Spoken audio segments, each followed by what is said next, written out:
नमस्कार, मैं हूं सुशील पांडे। आपका न्यूज कॉल 24 पर बहुत बहुत स्वागत है।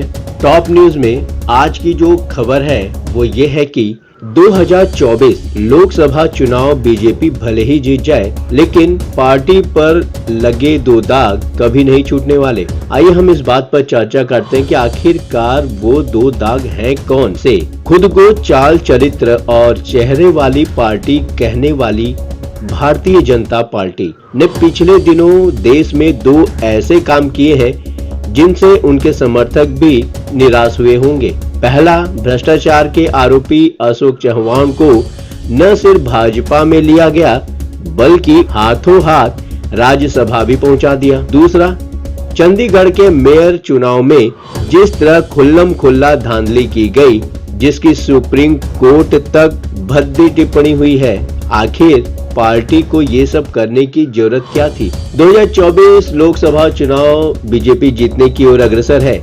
यूपी में राम मंदिर उद्घाटन की लहर चल रही है। बात अब सिर्फ जीतने की ही नहीं रह गई, अब लड़ाई सिर्फ प्रधानमंत्री नरेंद्र मोदी के 370 सीट के टारगेट पाने की रह गई है। विपक्ष हताश और निराश लग रहा है। इंडिया गठबंधन बुरी तरह से बिखर चुका है। उत्तर प्रदेश में समाजवादी पार्टी और कांग्रेस के बीच गठबंधन भी विपक्ष के लिए उम्मीद की किरण नहीं ला सकते। पर इस राजनीतिक लड़ाई में बीजेपी ने दो ऐसे काम कर दिए हैं जिसके चलते इस पार्टी का पार्टी विद डिफरेंस का जो थप्पा है वह धूमिल पड़ रहा है। पार्टी के कट्टर समर्थक भी बीजेपी की इन करतूतों के चलते शर्मिंदगी महसूस कर रहे हैं। तमाम ऐसे कॉलमनिस्ट हैं जो बीजेपी के समर्थन में अखबार काला करते रहते हैं। उन्हें भी इन मुद्दों पर जब कुछ जवाब नहीं सूझ रहा तो वे निराश हैं। इनमें से एक घटना एक पार्टी के तौर पर उसके चरित्र पर संदेह पैदा करती रहेगी, तो दूसरी जो घटना है वो पार्टी की नीयत पर ही चोट करती है। ये दोनों घटनाएं मिलकर बरसों की कड़ी मेहनत से बनाई गई चाल और चरित्र वाली पार्टी की छवि को मटियामेट करती नजर आ रही है। आदर्श घोटाले के आरोपी को पार्टी में शामिल करना और सीधे राज्यसभा में भेज देना। राजनीतिक दलों में किसी भी बदनाम शख्स को पार्टी में शामिल करने का एक बहाना रहता ही है कि दोष सिद्ध न होने तक हर व्यक्ति निर्दोष माना जाता है। पर वह दिन गुजरे अभी ज्यादा दिन हुए भी नहीं है जब भाजपा ऐसे नेताओं से दूरी बनाकर चलती थी। भ्रष्टाचार के गंभीर आरोपियों, बाहुबलियों और दागी नेताओं को पार्टी दूर से ही सलाम करती थी। तब भाजपा चाल चरित्र और चेहरे की बात करती थी। यही कारण रहा कि 2004 में डीपी यादव और 2012 में बाबू सिंह कुशवाहा को पार्टी में शामिल होने के महज 4 दिन बाद ही बाहर का रास्ता दिखा दिया गया था। पर महाराष्ट्र में आदर्श घोटाले के आरोपी कांग्रेसी नेता पूर्व मुख्यमंत्री अशोक चौहान को जब से बीजेपी में एंट्री मिली है और उन्हें राज्यसभा में भेजने की तैयारी हुई, पार्टी के हार्डकोर समर्थक भी यह बात सुनकर हैरान है। अभी हाल ही पार्टी के यूपीए सरकार के वित्त मंत्री के खिलाफ जारी श्वेत पत्र में जिस घोटाले, मतलब इसी आदर्श घोटाले की बात हो रही है, का जिक्र किया गया था, उसके आरोपी को ही पार्टी में शामिल करने और सांसद बनाने पर पार्टी समर्थक हैरान और परेशान नहीं होंगे तो क्या होगा। हालात तो यह हो गई है कि रामचरितमानस के पन्नों को जलाने के आरोपी और आए दिन हिंदू देवी देवताओं को अपशब्द कहने वाले उत्तर प्रदेश के नेता, कौन नहीं जानता इनको, स्वामी प्रसाद मौर्य ने जिस दिन समाजवादी पार्टी छोड़ी तो कई भाजपाइयों को ये डर लगने लगा था कि कहीं उन्हें बीजेपी में एंट्री करने का मौका तो नहीं मिल रहा। समर्थकों को यह लगने लगा था कि चुनाव जीतने के लिए किसी भी तरह समझौता कर सकती है बीजेपी। वो तो भला हो कि कमलनाथ का, जिन्होंने ऐन मौके पर बीजेपी में आने का इरादा बदल दिया, या यह भी हो सकता है कि अशोक चौहान की एंट्री से हुई बदनामी के डर से बीजेपी ने खुद कमलनाथ को शामिल करने का आइडिया त्याग दिया हो। दरअसल अब तक भाजपा पर वॉशिंग मशीन वाला केवल आरोप लगता रहा है, पर पिछले साल तक की परिस्थितियां कुछ अलग दिखाई दे रही थी। जैसे शरद पवार की पार्टी छोड़कर एनसीपी नेता अजित पवार का ही मामला ले सकते हैं। अजित पवार और उनके कई सहयोगियों पर बीजेपी भ्रष्टाचार के कई आरोप लगाती रही है, पर उन्हें पार्टी में शामिल करने के बजाय उन्हें एक पार्टी के रूप में स्थान ले लिया। बीजेपी में शामिल करने का कदम नहीं उठाया गया। इसके चलते कम से कम कार्यकर्ताओं को मुंह छिपाने की नौबत नहीं आएगी, पर अशोक चौहान को पार्टी में शामिल करके राज्यसभा भेजना कुछ ज्यादा ही हो गया है। आदर्श घोटालों में उन 2 मामले दर्ज है, एक सीबीआई ने किया और दूसरा ईडी ने किया है। इसके अलावा उन पर एक मामला यवतमाल जिले में जमीन हड़पने का भी आता है।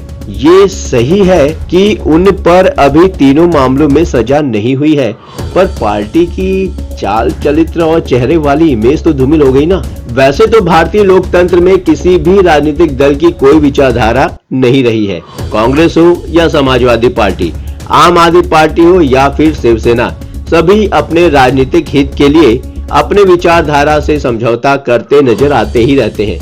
पर अब भारतीय जनता पार्टी किस मुंह से यह कह सकेगी कि हम औरों से अलग हैं? चंडीगढ़ मेयर चुनाव में धांधली से भी बीजेपी मुंह छुपाए जा रही है। देश में वोटिंग की शुचिता को बनाए रखने के लिए ईवीएम प्रणाली को सपोर्ट करने वाली पार्टी पर चंडीगढ़ मेयर चुनाव में धांधली करने का आरोप सिद्ध हुआ है। समझ में ही नहीं आता कि 1 साल के लिए मेयर पद पर अगर बीजेपी नहीं भी रहती तो पार्टी का कौन सा नुकसान हो जाता। चंडीगढ़ में मेयर पद जीतने के लिए जिस तरह का कार्य किया गया, उससे खुद को पार्टी विद डिफरेंस का राग अलापने वाली पार्टी का इतना बड़ा नुकसान हुआ है, जिसकी भरपाई जल्दी नहीं हो सकती। चंडीगढ़ में हर साल मेयर, सीनियर डिप्टी मेयर और डिप्टी मेयर पद के लिए चुनाव होते हैं। इनका कार्यकाल मात्र 1 साल का ही होता है। 30 जनवरी को इसके लिए चुनाव कराए गए।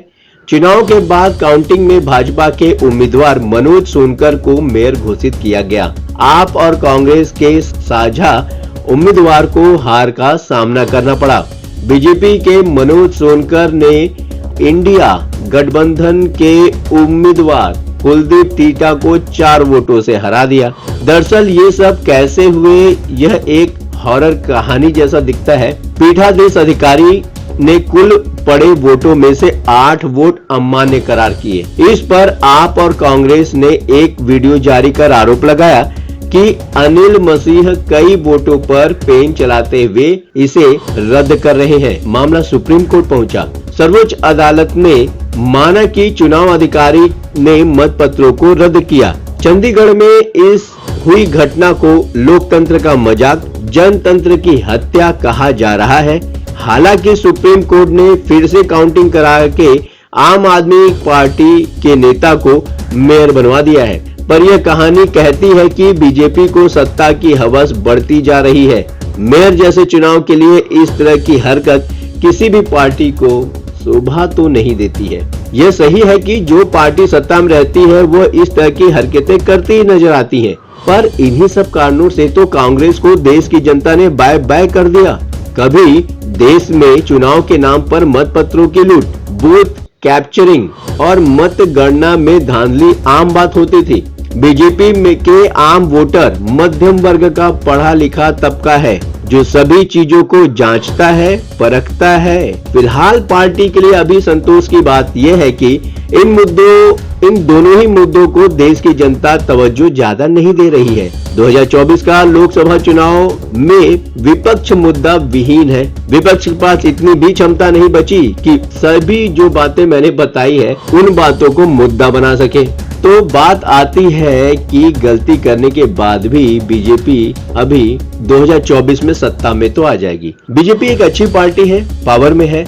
बीजेपी के वरिष्ठ अधिकारियों को एक बार जरूर इन बातों पर सोचना चाहिए कि उनकी इस तरह की जो गतिविधियां कहीं किन्हीं भी कारणों से हो सकती हैं, वो देश की जनता को उनके प्रति जो विश्वास है उस पर थोड़ा सा डॉट लग सकता है। खैर, ये तो राजनीति है, इसमें जीतना हारना लगा रहेगा। आप हमें कमेंट्स के माध्यम से कमेंट करके बता सकते हैं। अभी तक आपने हमारे इस चैनल को सब्सक्राइब नहीं किया है तो कृपया इस चैनल को सब्सक्राइब करें, फॉलो करें और नोटिफिकेशन में जाकर ऑल का ऑप्शन दबाना बिल्कुल न भूलें। नमस्कार, जय हिंद।